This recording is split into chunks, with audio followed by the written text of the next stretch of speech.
Good evening, everyone. This side Himanshi Arora, and today I am going to teach you Chapter 2 of 8th class Children at Work. So, before starting the lesson, we would like to know why children go to work. Because of no sufficient amount of money, that's true.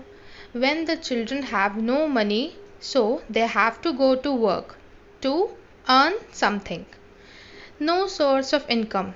For example, if someone has no family, so in order to earn his livelihood, he must have some source of income. That is why children have to work. And some are forced to do labor. Some people force the children to indulge in child labor as a source of income. In this chapter, we are going to read about Velu's story. So, Velu is a boy of 11 years old and he leaves his family to earn something on his own. Let's come to the chapter. Velu was an 11-year-old boy who had run away from home. He reached Chennai Central in the Kanyakumari Express without a ticket. तो story के starting में हमें ये पता लग रहा है that Velu was 11 years old and he ran away from home और वो घर से भाग जाता है और भागकर कहाँ पहुँचता है चेन्नई के बीचों बीच में जो कन्याकुमारी एक्सप्रेस यानी कि रेलवे स्टेशन है वहाँ वो बिना टिकट के वहाँ पे चढ़ जाता है He had no money for the ticket, but luckily the ticket collector didn't come to the unreserved compartment. But Velu was lucky cause ticket collector उस अनरिजर्व कंपार्टमेंट में आता ही नहीं है जिससे कि वेलू बच जाता है He tried to sleep on the floor near the door, but the group of men playing cards and shouting made him sleepless. और जब वो उस अनरिजर्व कंपार्टमेंट में सोने की कोशिश कर रहा होता है because he had no seat so he was sleeping on floor तो वहाँ पे कुछ लोग कार्ड्स खेल रहे होते हैं और शोर मचा रहे होते हैं जिससे कि वेलू सो नहीं पाता after getting off he sat on a bench on the platform putting his small bundle down और जब वो वहाँ से नीचे उतरता है तो वो प्लेटफॉर्म पे एक बेंच पर बैठ जाता है उसके हाथ में कुछ सामान होता है in all his 11 years he had never seen so many people और उसकी लाइफ में पूरे 11 सालों में उसने इतने लोग नहीं देखे होते because he never came out of his home and this was the very first time he ran away from his home He watched them very carefully and he felt the noise miserable. Miserable means disturbing यानी कि कुछ परेशान करने वाली आवाज़ उसको आ रही थी He was feeling miserable and exhausted और वो बहुत ज़्यादा परेशान हो चुका था और थका हुआ महसूस कर रहा था He had eaten nothing but some peanuts and a piece of jaggery in these 2 days. तो उसने 2 दिन से कुछ भी नहीं खाया था सिवाय गुड़ के एक टुकड़े के और कुछ पीनट्स पीनट्स मीन्स मूंगफली He carried a shirt, a towel and a comb in his bundle. और उसके पास जो सामान था एक बंडल में उसमें एक शर्ट थी एक टावल था एंड एक कॉम्ब थी Velu was awaken by a rough voice और जैसे वेलू रेस्ट कर रहा था तो एकदम से उसे कोई अजीब सी साउंड आती है When he turned around, he saw a girl of his own age. जब वो टर्न करके देखता है तो उसे अपनी ही एज की एक गर्ल दिखाई देती है Wearing a long banyan that reaches her knees और उसने एक लॉन्ग टॉप पहना होता है Her hair was stiff and brownish and she had a huge sack on one shoulder. Her hair was stiff यानी कि उसके बहुत हार्ड हेयर थे and it were in brown colour और उसने अपने कंधे पर एक बैग लटकाया हुआ था she was picking up dirty plastic cups from the floor और वो यूज़ किए हुए प्लास्टिक के कप्स जो प्लेटफॉर्म पे पड़े थे उन्हें उठा रही थी and stuffing them into her sack और सब कुछ अपने उस बोरे में भरकर रख रही थी She asked his name and inquired whether he had run away from home. तो वो वेलू से उसका नेम पूछती है और थोड़ी सी इंक्वायरी भी करती है। वो पूछती है क्या तुम घर से भागे हो? But Velu didn't want to share his secret with this strange girl that he ran away from home because he couldn't bear his father beating him. But Velu जो था वो अपना लाइफ का सीक्रेट बिल्कुल शेयर नहीं करना चाहता था कि वो घर से क्यों भागा था, क्योंकि उसके फादर उसे हमेशा मारते थे। Beating him for one more day. His father would snatch all the money Velu and his sisters earned and spent it on drinks. उसके फादर वेलू और उसकी सिस्टर जितना भी पैसे लेकर आते थे वो सारे पैसे उनसे छीन लेते थे और अपने ड्रिंक्स पर खर्च देते थे। The girl asked about his plan, but he didn't answer. तो गर्ल उसके प्लान के बारे में फिर भी उससे पूछती है कि तुम यहाँ क्यों आए हो, but Velu didn't answer. When he felt hunger pinching him, the girl told him that she can find some food if he wants. जब उसको भूख लगने लगी थी तो उस गर्ल ने उसको बताया कि वो उसके लिए कुछ खाने का इंतज़ाम कर सकती है अगर वो चाहता है तो। It was still morning, but Velu's bare feet burned as the sun blasted down on the tar and he was soaked with sweat. और इस लाइन से हमें पता लगता है कि चलते चलते वेलू के पैर जल गए थे जैसे कि वो एक तारकोल पर चल रहा हो। And he was soaked with sweat. So इस लाइन से हमें पता लग रहा है कि वहाँ पे बहुत ही ज़्यादा गर्मी थी and he was sweating. He was thinking about the food and after an hour they stopped in front of a big building which was an auditorium. और जब उसे भूख लग रही थी तो उसके 1 घंटे बाद वो किसी बिल्डिंग में रुक गए, यानी कि उन्होंने खाना खा लिया था तो वो एक बिल्डिंग के पास रुक जाते हैं जो और कोई नहीं एक ऑडिटोरियम होता है। He read the names of the groom and the bride and he saw big cars parked outside.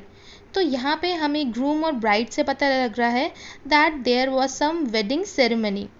When the girl told him to come, looking at the huge hall and the people inside, he asked, "Are we going to eat here?"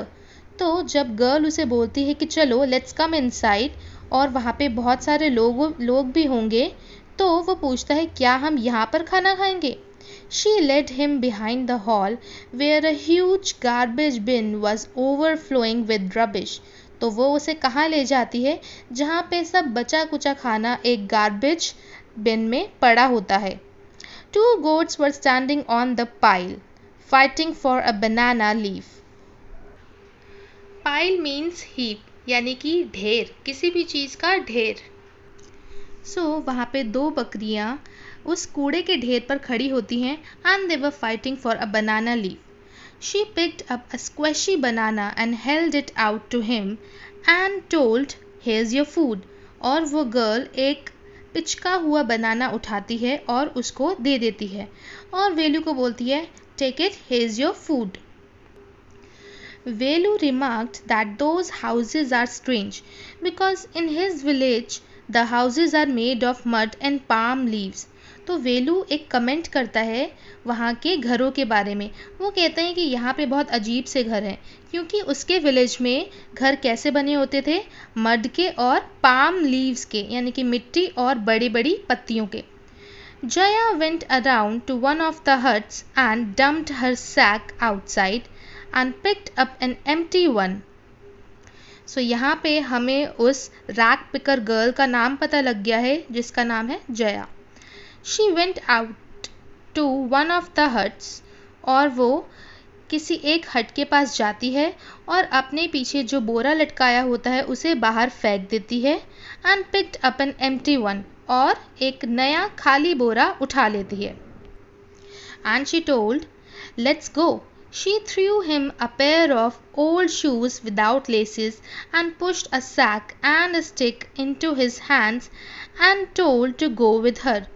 तो वो उसे कुछ पुराने जूते देती है जो कि बिना लेसिस के होते हैं और उसे बोलती है कि इस सैक को उठाओ और एक स्टिक भी देती है उसको पकड़ने के लिए और बोलती है चलो मेरे साथ।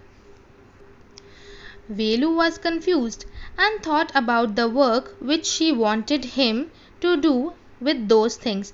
But वेलू यहाँ पे अभी भी confusion में था. उसको समझ नहीं आ रहा था कि वो उससे क्या काम करवाना चाह रही है. The only work he had ever done was on the landowner's farm, weeding and taking the cows out to graze.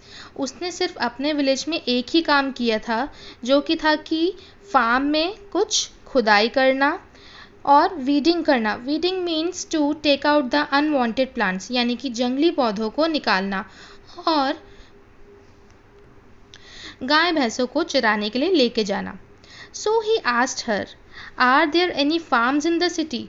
तो वो जया से पूछता है कि क्या सिटी में कोई फार्म्स हैं. She laughed at this and told him that there are no farmers there and they were rag pickers. और जया हंसकर उसकी बात का जवाब देती है कि यहाँ पे कोई फार्मर्स ही नहीं है, तो फार्म तो बहुत दूर की बात है, और तुम क्या सोच रहे हो, we are rag pickers. Rag picker means someone who picks garbage, यानी कि जो कोई कूड़ा बीनने वाला होता है उसे हम क्या बोलते हैं, rag picker, because rag means garbage. Velu had never heard a thing that people collect things from rubbish bins.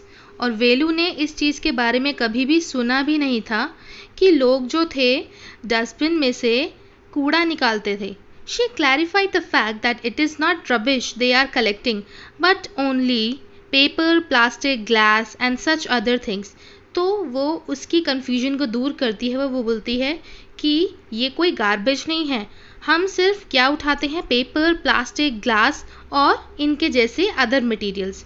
He was puzzled when he heard they sell it to Jam Bazaar Jaggu. और तब वेलू और ज़्यादा पजल्ड हो जाता है, मीन्स ही गेट कन्फ्यूज कि वो जो चीज़ें उठा कर लाते हैं वो उसे आगे जाम बाज़ार में जग्गू के पास बेचते हैं. ही asked her who is he and why is he buying all these, because he had heard of only people throwing away rubbish, not buying them. क्योंकि जग्गू ऐसी जगह से बिलोंग करता है जहाँ पे वो सारा सामान खरीदता था. तो वेलू पूछता है कि मैंने तो ऐसी जगह के बारे में सुना भी नहीं, क्योंकि अक्सर लोग क्या करते हैं, वो सारा गार्बेज और रबिश फेंक देते हैं. लेकिन जग्गू एक ऐसा इंसान था जो उन्हें फेंक नहीं रहा था, बल्कि वो इन्हें खरीद रहा था. She explained him that after buying this he sells it to a factory. और उसने उसे आगे एक्सप्लेनेशन दी कि इसको खरीदने के बाद वो इसका कुछ नहीं करता, वो इसे आगे फैक्ट्री में बेच देता है, just for the recycling process. तो जया यहाँ पे वेलू को बोलती है, she had no time to waste like him, but Velu didn't move from there. तो यहाँ पे जया वेलू को कहती है कि मेरे पास तो बिल्कुल भी टाइम वेस्ट करने के लिए बिल्कुल भी टाइम नहीं है, बट तुम तो यहाँ से हिल ही नहीं रहे हो.